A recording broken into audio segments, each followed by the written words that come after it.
Most businesses spend millions trying to get more customers. So here's a weird question. Why would a company ever tell a customer, no, we don't want your business?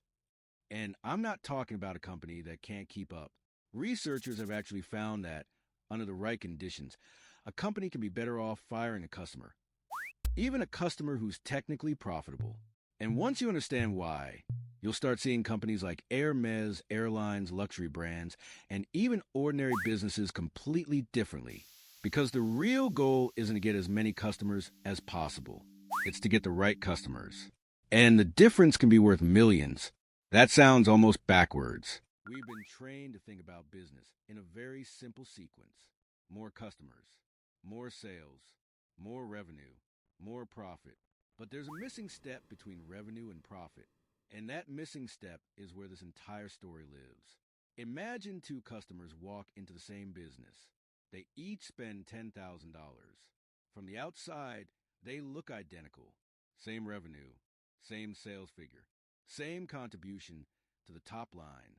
But now imagine customer A buys a standard product, pays on time, needs almost no support, and can be served through the company's normal process.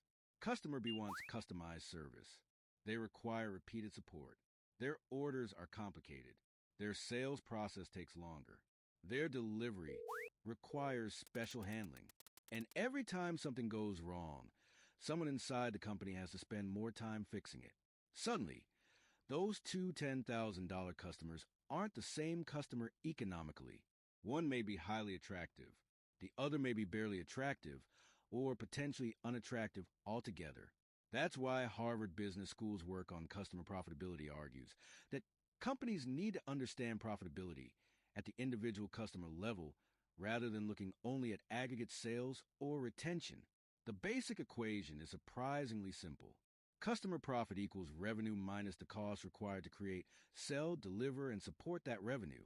That can include product costs, selling costs, distribution, fulfillment, service, technical support, administration, and other customer-specific resources. And this changes the question. Instead of asking, how much did this customer buy? You start asking, how much did this customer actually cost us? That second question is much more uncomfortable because customers don't just bring money into a business. They also consume capacity. They consume employee time. They consume inventory. They consume warehouse space. They consume customer service resources. And sometimes they consume the attention of the people who could be serving somebody else. Harvard's time-driven activity-based costing framework was designed in part to make exactly these hidden resource costs visible by measuring things like transaction time and capacity consumption. And once you start measuring those costs, customer count becomes a much less useful number on its own, because two customers can generate the same revenue while creating completely different economics. And that leads to the first major reversal in this story. The biggest customer isn't necessarily the best customer. McKinsey has documented cases where companies discovered that certain customer accounts looked fine when viewed in aggregate, but became unattractive once the true cost of serving them was calculated. One North American glass manufacturer, for example, used what McKinsey calls pocket margin analysis to identify which individual customers were actually profitable. The company then concentrated sales on more attractive segments, pruned less attractive accounts, and changed selected pricing and service policies. McKinsey reported that average pocket margin increased by 4%, while operating profits increased by 60% within a year. That's a specific case, not a universal promise, but illustrates the point. Sometimes the fastest way to improve a business isn't simply selling more. It's understanding which sales are worth making. And there are several reasons why. The first is capacity. If your business has a limited number of employees, machines, rooms, trucks, production hours, or pieces of inventory, then serving one customer can prevent you from serving another. The second is service intensity. Some customers require far more support, customization, logistics, sales effort, or technical assistance than others. The third is pricing. Different customers can place different values on the same product. That means some segments may be willing to pay considerably more because the product creates more economic value for them. And the fourth is opportunity cost. A company isn't just deciding whether customer A is profitable. It may also be deciding whether serving customer A is better than using the same capacity to serve customer B. That is a completely different way of thinking about growth. You're no longer managing a line of customers. You're managing a portfolio of economic relationships. And one company actually took this logic to an extreme. In 2007, Sprint Nextel did something that sounds almost insane from the perspective of conventional business advice. It ended service for approximately 1,000 customers. These weren't criminals. They weren't people refusing to pay. They were legitimate customers. The problem was that this particular group had unusually high customer service demands. Sprint tracked the group for about a year and concluded that it could not economically meet their billing and service needs. The company waived termination fees and ended the relationships. Think about how strange that decision sounds. A normal business meeting might go like this. We need more customers. Okay, let's spend more money acquiring them. Great. But imagine the meeting at Sprint. We have customers. Good. They're paying us. Even better. But serving them is costing us too much. So what should we do? And the answer was essentially, stop serving them. Now, the important lesson isn't fire difficult customers. Harvard's research specifically warns against treating customer firing as an automatic solution. A company should first ask whether the problem can be fixed through better processes, different pricing, redesigned service, or a different relationship structure. A customer who looks unattractive today might become valuable after those changes. But Sprint proves something important. Having a customer is not automatically better than not having that customer. And then the academic research takes the paradox one step further. Because Sprint's customers were unusually expensive to serve, what if the customer actually makes you money? This is where the story gets genuinely strange. In a peer-reviewed paper published in Management Science, Jiwon Shin, K, Sudhir, and Dae-hee Yoon built a model around customer cost to serve. Their question was essentially, what happens when customers differ significantly in how expensive they are to serve? Their result was surprising. Under sufficiently large differences in customer cost to serve, it can be optimal for a company to fire some customers. And under the model's conditions, that can include some customers who are individually profitable. That sounds impossible until you change the question. Suppose a customer gives you $100 of profit. Your first instinct is, why would I ever get rid of $100? But that's not necessarily the real choice. The real choice could be, should I keep this customer generating $100?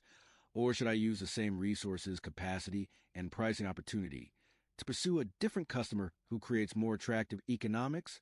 Now the decision isn't profit or no profit. It's which economic relationship is the best use of the system. That distinction is enormous. A customer can be profitable in isolation and still be less attractive than the alternatives available to the company. That's why the research foundation for this video is so careful about the wording. The paper does not prove that companies generally should fire profitable customers.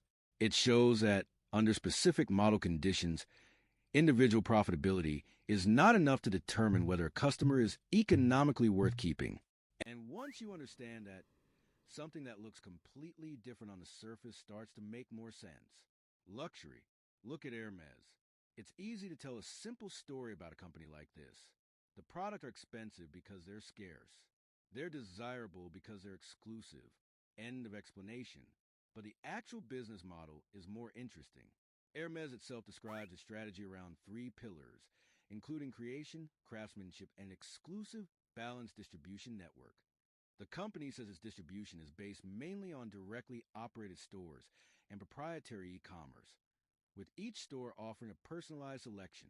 More than 92% of its revenue comes through this exclusive distribution network in the cited strategy disclosure. That matters because Hermès isn't structured like a mass-market manufacturer trying to put the same product in every possible location. Its model emphasizes craftsmanship and controlled distribution, and that naturally creates a very different capacity equation.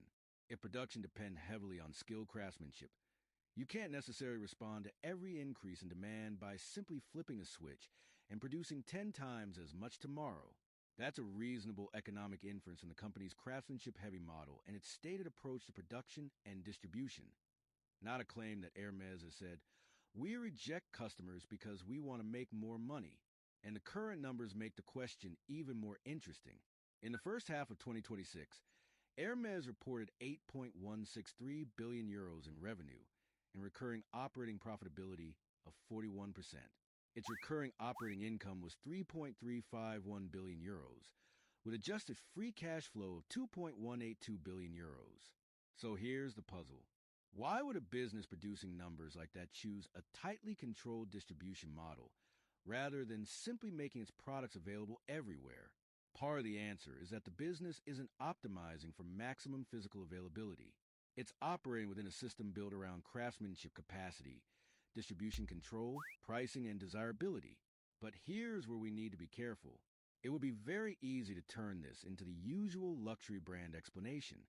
Scarcity makes people want things more. Except that's not actually the whole story. And the research doesn't support such a simple rule. A 2022 meta-analysis covering 131 studies found that scarcity cues can influence purchase intentions, but the effect depends on the type of scarcity and the context. Different forms of scarcity perform differently across different kinds of products and situations. More recent research adds another layer. A 2026 study found that limited quantity scarcity could increase willingness to pay through higher perceived brand value. But another 2026 study found that suspiciously low supply can actually hurt perceived retailer sincerity and purchase intention when consumers interpret the scarcity as manipulative. So scarcity isn't some universal cheat code. Sometimes it helps, sometimes it doesn't. Sometimes it can backfire, which means scarcity is not the deepest explanation for what we're seeing. The deeper variable is still the same one we started with, customer economics. And now we can test that idea with a company that appears to do almost the exact opposite of Hermès. If fewer customers were always better, McDonald's would be running one of the world's worst business models. Because McDonald's is built around volume. At the end of 2025, McDonald's had 45,356 restaurants, and approximately 95% were franchised. Franchise restaurants represented approximately 90% of restaurant margin dollars. This is almost the opposite of the Hermès model. Hermès emphasizes craftsmanship and controlled distribution. McDonald's emphasizes standardization, franchising scale, and enormous transaction volume. And that's exactly why McDonald's belongs in this story, because it destroys the simplistic conclusion that less customers equals more profit. No, the real conclusion is much more useful. The optimal customer strategy depends on the economics of the business. McDonald's has built a system where serving huge numbers of customers can work because the operating model is designed around scale and standardization. Hermès operates under a very different set of constraints. A business with scarce production capacity may need to think differently from a business designed to process enormous volumes. So the question isn't, should we have more customers or fewer customers? That's still the wrong question. The better question is, what kind of customer system can this business serve profitably? You can see the same principle in airlines. Take two people sitting in the same airplane. They're occupying the same basic resource, one seat, but they may have paid very different prices because they have different willingness to pay and face different purchase restrictions. Research on airline pricing distinguishes between scarcity-based pricing and price discrimination, where restrictions help segment customers according to differences in willingness to pay. The seat didn't change. The customer economics did. And that's the pattern we've been following this entire time. Sprint looked at the cost of serving certain customers. McKinsey's cases looked at customer-level margins. The academic model looked at differences in customer cost to serve and relative economics. Hermès controls distribution within a craftsmanship-heavy model. Airlines segment customers with different willingness to pay. McDonald's does almost the opposite, building a system designed to make massive customer volume economically viable. These aren't random examples. They're different answers to the same problem. So let's go back to the question from the beginning. Why would a company ever tell a customer, "We don't want your business"? The answer isn't that customers are bad. It isn't that fewer customers are automatically better. And it isn't that every luxury brand is secretly manufacturing scarcity. The answer is that customer count is only one variable in the business. What matters is the economics underneath that count. A company is really choosing among different combinations of customers, prices, service levels, capacity, distribution, cost to serve, willingness to pay, margins, and sometimes strategic value. That's why a customer who is profitable can still be less attractive than an alternative. It's why a company might reprice an account instead of firing it. It's why another company might redesign its service. It's why another might decide the relationship no longer makes economic sense. And it's why another business can do the exact opposite and build a machine designed to serve millions of people. The hidden variable isn't customer count, it's customer economics. And there's one final complication that makes this even more interesting. Even a high-cost customer isn't automatically worthless. Research has found that high-cost customers can sometimes have strategic value because of how they affect competition and rival behavior. So even the idea of a bad customer is too simplistic.